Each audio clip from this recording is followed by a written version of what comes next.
Hello everyone, আসসালামু আলাইকুম। Welcome back to my channel hour ordinary days.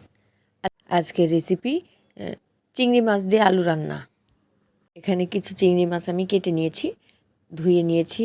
তার মধ্যে আমি সামান্য পরিমাণে লবণ আর হলুদ দিয়ে মেখে নিচ্ছি। এটা ভালোভাবে মেখে নিয়ে আমি এই চিংড়ি মাছগুলি ভাজতে দেব। আসলে আজকে দুপুরে রান্না করব, কিন্তু মাছ তরকারি কিছুই ছিল না। পরে ফ্রিজ চেক করে দেখেছি একটু চিংড়ি মাছ ছিল, সেই চিংড়ি মাছ কেটে নিয়েছি। কিন্তু মনে হচ্ছে যে এই চিংড়ি মাছ দিয়ে হবে না, সেজন্য তার সাথে 2টা আলু দিয়ে রান্না করে নিয়েছি। চুলায় একটা ফ্রাইং প্যানে তেল দিয়েছি। তেলটা একটু গরম হওয়ার পরে চিংড়ি মাছগুলি দিয়ে দিলাম। এই চিংড়ি মাছগুলো আমি এখন খুন্তি দিয়ে ভালোভাবে চতুর্দিক ছড়িয়ে দেব। এই চিংড়ি মাছ এমন একটা মাছ যেটা সব তরকারির সাথেই খাওয়া যায়। 4-5টা থাকলেও সেটা তরকারি দিয়ে রান্না করা যায়, আর একটু বেশি পরিমাণে থাকলেও সেটা রান্না করা যায়, কোনো সমস্যা নেই। চিংড়ি মাছ আমাদের বাসার সবারই প্রিয়। চিংড়ি মাছ এমনি ভেজে তারপরে ভুনা করলে সেটা আরও প্রিয়। কিন্তু ওই যে বললাম যে অল্প চিংড়ি মাছ আছে, সেটা দিয়ে সবার হবে না, সেই কারণেই আমি চিংড়ি মাছটা ভেজে নিয়েছি, তারপরে আলু দিয়ে রান্না করেছি। কথা বলতে বলতে চিংড়ি মাছটা প্রায় ভাজা হয়ে গেছে। চিংড়ি মাছটা আমি ভালোভাবে নাড়া দিয়ে দেবো। বেশিক্ষণ ভাজবো না, তাহলে শক্ত হয়ে যাবে। আর একদম লো হিটে ভাজলে চিংড়ি মাছটা শক্ত হয়ে যায়। একটু হিট বাড়ায় দিয়ে নাড়াচাড়া দিয়ে একটু সময় ভেজে নিলেই চিংড়ি মাছ ভাজা হয়ে যায়। বেশিক্ষণ রাখলে শক্ত হয়ে যায়। চিংড়ি মাছ ভাজা হয়ে গেছে। এখন আমি একটা কড়াইয়ে পরিমাণ মতো তেল দিয়েছি। তেলটা একটু গরম হয়ে আসলে এর মধ্যে দিয়ে দিব পেঁয়াজ, কুচানো পেঁয়াজ। তারপরে এর মধ্যে দিয়ে দিব সামান্য পরিমাণে রসুন। একটুখানি তেলের মধ্যে নাড়াচাড়া করার পর রসুনটা দিয়ে দিলাম।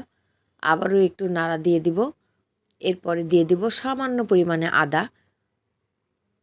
সব কিছু আমি তেলের মধ্যে একটু ভেজে নিব, যাতে কাঁচা গন্ধটা না থাকে। একটু ভেজে নেওয়ার পরে আমি এর মধ্যে লবণ দিয়ে দিব। আবারও একটু ভেজে নিলাম। লবণ দিলে কিন্তু পেঁয়াজটা তাড়াতাড়ি সিদ্ধ হয়। তারপরে মরিচ দিয়ে দিলাম। এরপরে হলুদ দিব, ধনিয়ার গুঁড়ি দিলাম। এখন সব কিছু আমি নাড়া দিয়ে পানি দিয়ে দিলাম।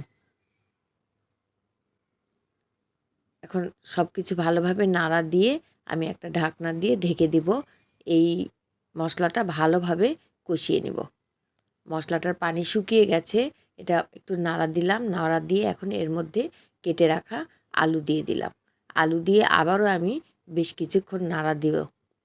নাড়া দিয়ে তারপরে একটু পানি দিয়ে ভালোভাবে কষিয়ে নেব।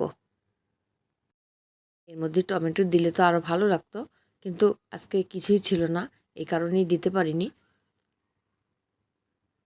এখন এর মধ্যে অল্প একটু পানি দিব, দিয়ে আমি ভালোভাবে একটু কষিয়ে নেব।